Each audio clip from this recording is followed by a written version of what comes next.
Hey guys, welcome back with another study video. Guys, in this video, we will discuss when you try to update your iPhone, iPad, or any other iOS gadget to the latest iOS 26.4 beta 2 version. You may face a problem that your update stuck on update requested. So how can you fix it? So guys, we can fix it very easily. So simply guys, you may just open the settings of your iPhone, iPad, or any other iOS gadget, and guys, you make sure that you have an active internet connection.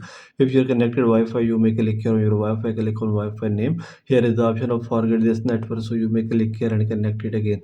Then guys, you may go back, and if you're connected mobile data, you make sure that your 3G, 4G or 5G is working properly and your internet is working properly. Then you may scroll it down, and here you may see that here the option of general, so you may click here, and here is the option of date and time, so you may click here and click on set automatically, turn this on. Then you may scroll it down again, and here is the option of VPN and device management. Click here, and if there is any connected VPN, you may disconnect it. Then guys, you may go back, and here's the option of transfer and reset iPhone. Click here and click on reset all settings and content, so you may click here and reset settings from here.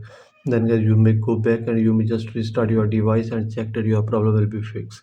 If your problem is still not fixed by all this method, then guys, you may click here on your Apple account.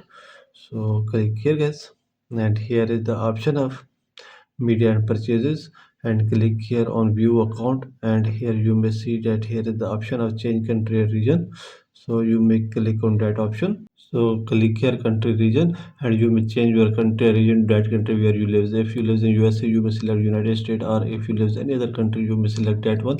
And then guys, you may go back and restart your device, and then you may update your iPhone, and you may check your problem will be fixed. Now guys, you may just go back, and now you may click here on general, and now click here on software update, and you may check. Now you can start your update easily. So by all this method, you can fix it very easily. So this is the video guys. For more videos, please subscribe our channel.